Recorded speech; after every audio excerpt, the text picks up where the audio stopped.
Hello and welcome to Enfoque channel. I am Fausto Botelho, broadcasting from Brazil, and here we use our experience in technical analysis and try to extract logical indications about the future behavior of the crypto prices.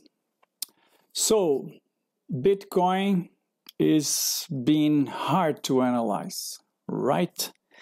Yes, because when you look at this 8 months accumulation, it looks as if it could break down here, or it could break the resistance line, right? So in order to get a better view of what's happening, I always tell my students that one should grab a helicopter and fly away in order to be able to see the forest. So what we have here is the big picture of Bitcoin. For that, we grab the quotes from Mt. Gox, united these old quotes with today's exchanges quotes, and of course we placed it in log scale, because if you don't use log scale, then you're going to have something very useful for spreading FUD, for instance. Look what happens down here. You can't pick these oscillations, but these oscillations were huge. Look at that, 4,000%, and you totally miss it in the past. As I said, these oscillations are very good for spreading FUD, because looking at a linear scale chart, it really looks like a bubble has burst. Mr. Rubini probably has looked at a chart like that. He should have looked at a chart log scale. Then he would see that there's no bubble at all. I mean, whenever you have a asset oscillating levels of 4,000%, 43,000%, 50,000%, and another 50,000%. I mean, this is just a small correction, right? So, besides, we're still above the support line, the long-term support line. So there's really no meaning of one to call this a bubble that has been burst. Very well. That said, looking from far away, we can see the Elliott Wave pattern very well placed in this chart. As we can see very well, 1, 2, 3, 4, 5, wave 1, ABC wave 2, 1, 2, 3, 4, 5, wave 3, ABC wave 4, and then starting wave 5, we can easily count 1, 2, 3, 4, 5, wave 1 of wave 5, and then ABC wave 2, and then we're in 2017. That's very clear that 2017 was wave 3 of wave 5. 1, 2, 3, 4, 5. So this matches beautifully with Elliott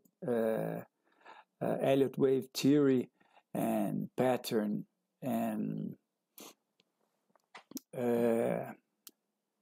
standard, right? So that said, it's easy to see that we're in wave 4. And what's wave 4, my friends?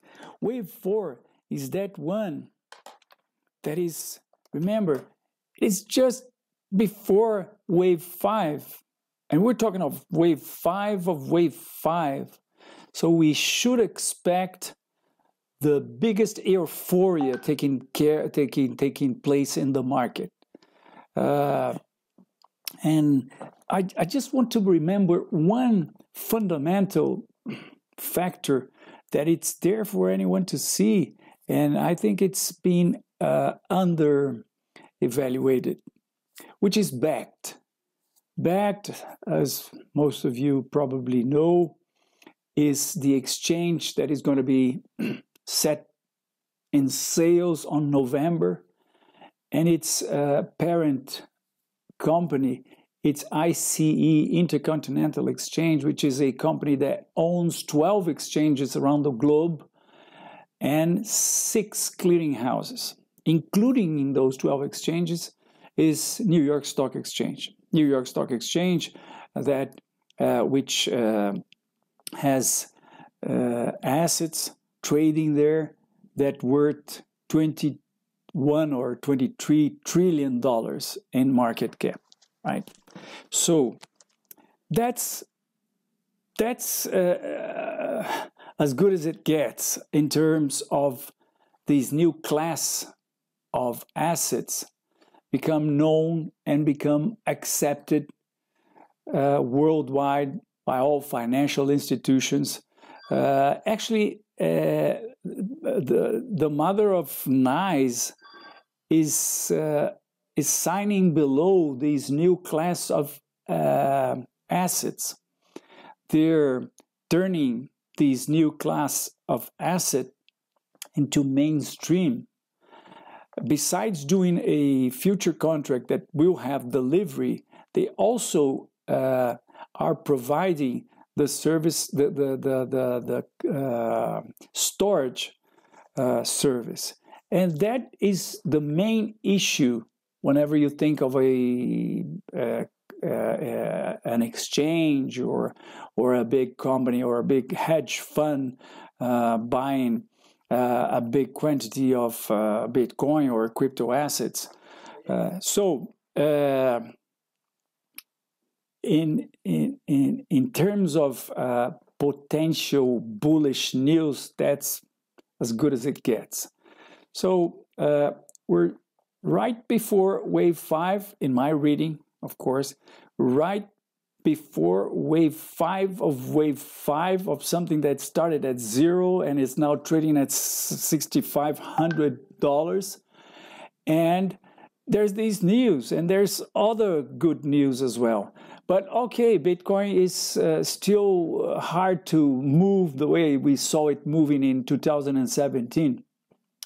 But maybe, just maybe, you know, I remember of the Edwin Lefebvre book, Reminiscences of a Stock Operator, where in times where there were no SEC taking care of the market, people would make pools and would make accumulations, periods of accumulations. And periods of accumulations would be that time in which the big money, the big players would eventually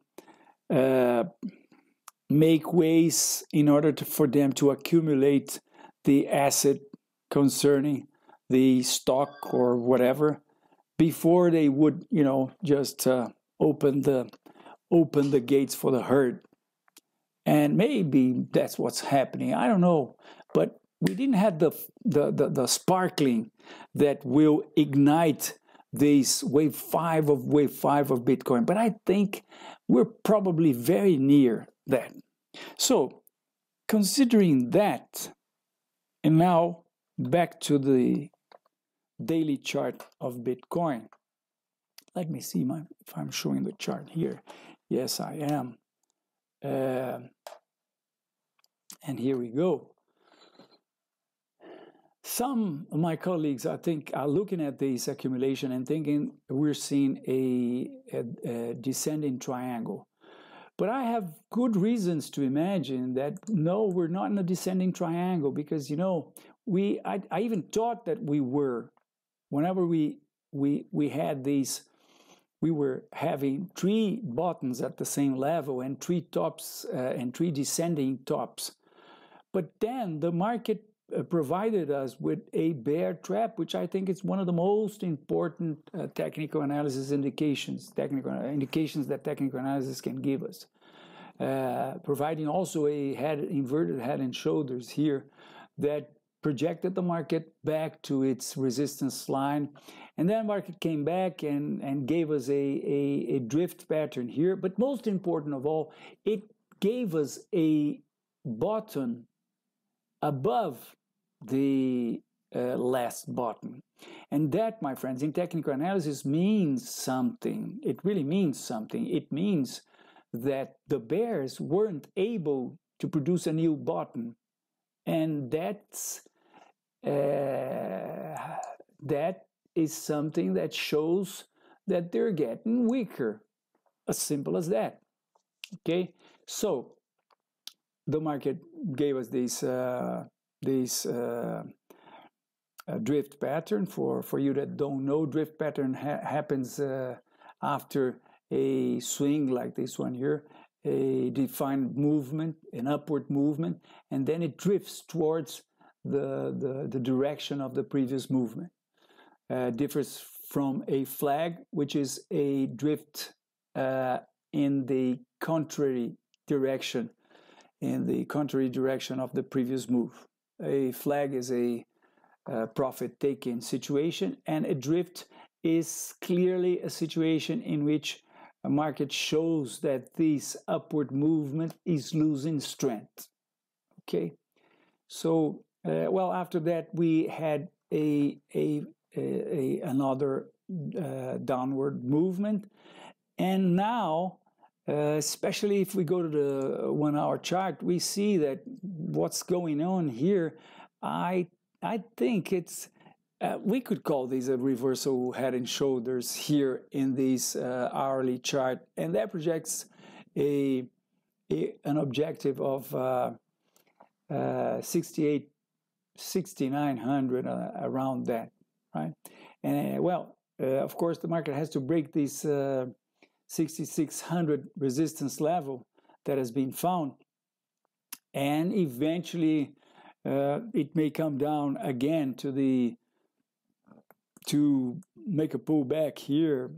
I don't know, but my feeling is that we're making tops above last tops, as we can see here in this buttons above the last buttons. This button was above this one, and this actual button is again above that one.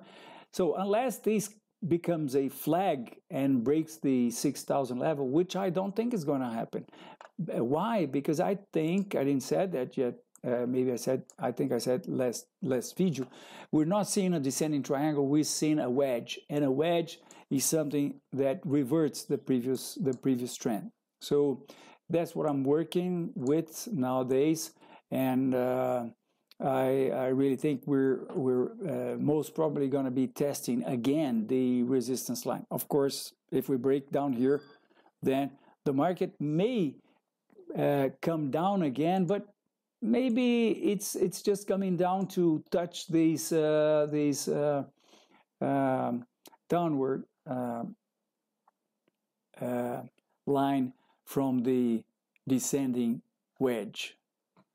So that's what I'm working with. We here in Enfoque have it's my company, Enfoque. It's 34 years old. We're looking at our platform, Enfoque, and we're very proud to be in the crypto space. We're one of the few here in Brazil that are dealing with cryptos. Feel free to test our platform, and feel free to test our calls. There's a number below in the comments. You can send a WhatsApp to that number. It's a Brazilian number, but you know, WhatsApp, it's WhatsApp. We're creating also a group or a list in Telegram. You hear about that probably next video.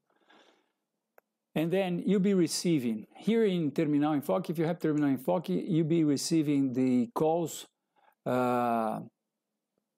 like this. For instance, today we made a recommendation of Binance Coin, right, which is this one here. And so that's how you receive it. Whenever you receive it, you can click here. It's written, see the chart, and of course it's going to be in English in due time. But then you're going to be looking at the chart that we've used with all the figures and lines and whatever that we used to. And mouse over here, you have the why, the reason of the call. Okay, and if you're not here, if you're in WhatsApp for the moment, you're going to be receiving it in WhatsApp just like that. Okay, there's the reason here, and then there's a lot of charts that you're going to be looking at in order to see the big picture, see the chart we used at the time, and also see the intraday chart. And then you make up your mind whether you want to follow our call or not. So that said, and back here to Enfoque, I'm going to be showing you the calls that we made. Organizing vertical here, and here we go. No, here we go. So first one, and I'm going to put them all in daily chart. So we have made a call in Bitcoin Cash because we've seen it reverting, producing a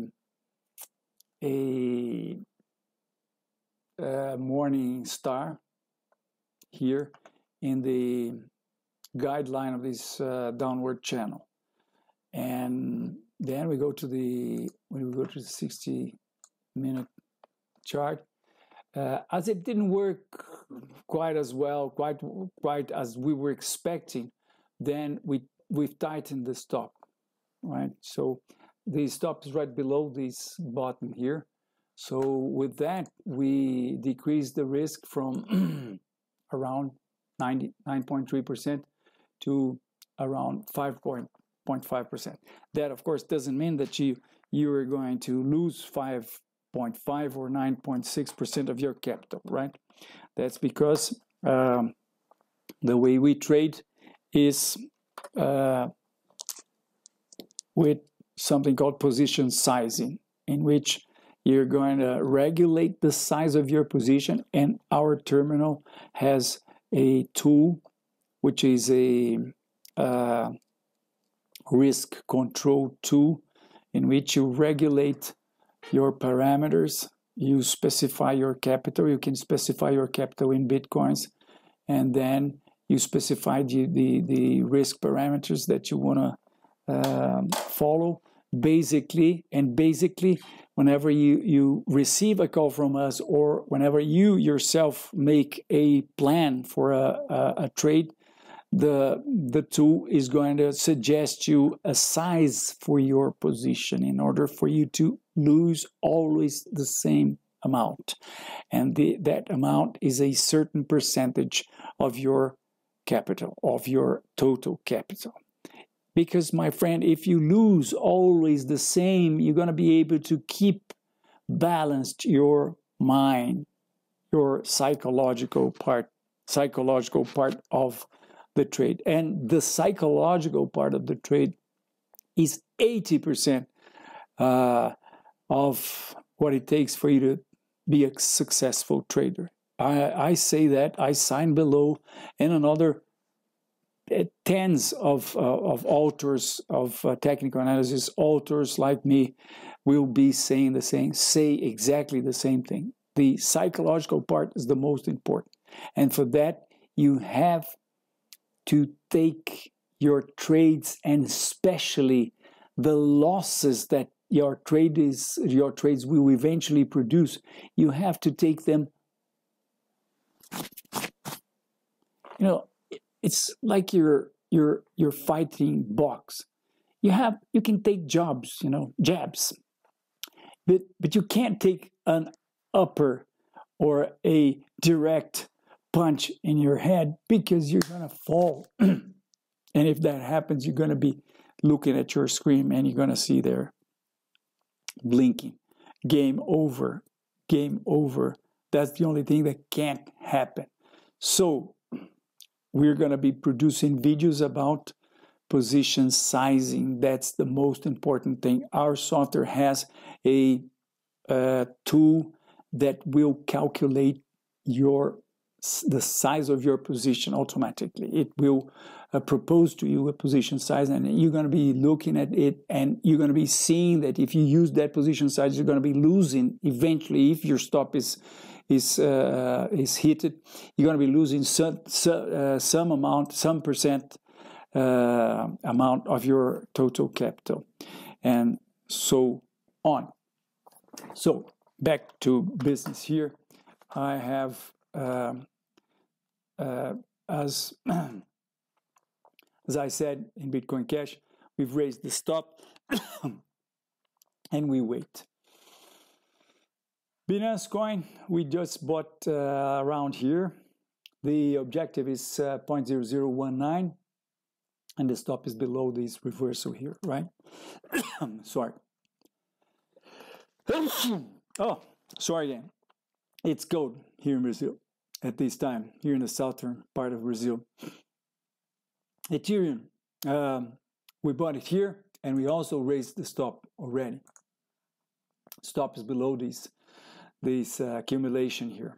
We figure that if the market comes, breaks the support, because, you know, it reversed, as we saw here in the reversed in a very special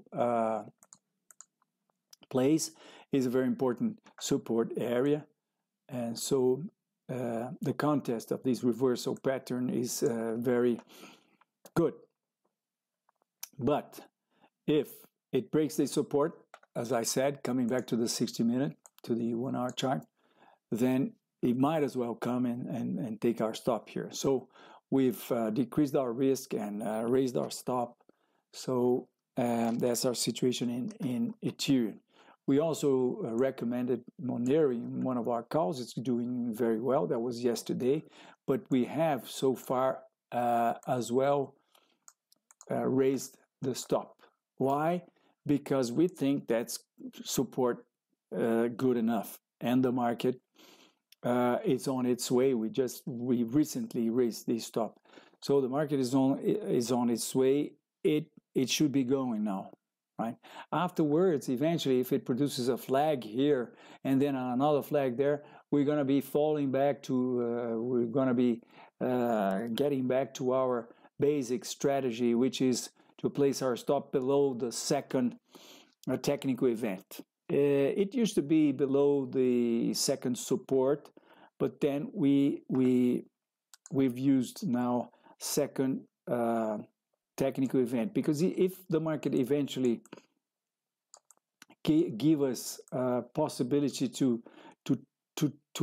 draw a support line, then the support line starts being the first technical event. So basically, this is the first technical event, and this is the second technical event. So what we do, resuming, is that we sort of tighten the stop, right? Whenever the market goes up and give us possibility to draw a support line, we're tightening the stop, which is very good, because tightening the stop is something that we don't like to do.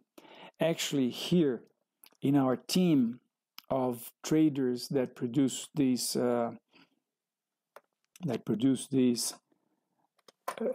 product Enfoque calls, we have a rule.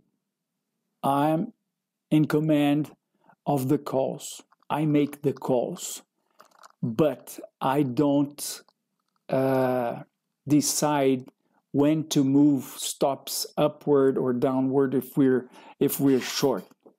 My partner is the one. And you know why? Because eventually I might fall in love or just have a crunch for a certain position that I discovered, you know, and eventually I don't want to lose her. Yeah, that happens. So we cut that by the root. One decides to enter a position and somebody else, of course, he has the same technical analysis that I do. Somebody else, my partner, decides when it's time to increase the stop or eventually liquidate the position. I don't put my hand on that. It's been working very good since we started that some time ago. So back to the chart here. That's where we are in Monero. And where am I here? And I think I said already, our objective is 0.022 in Monero. And what am I doing here? No. And finally, Nano. Nano, yes, it's the last one. We also had the courage enough to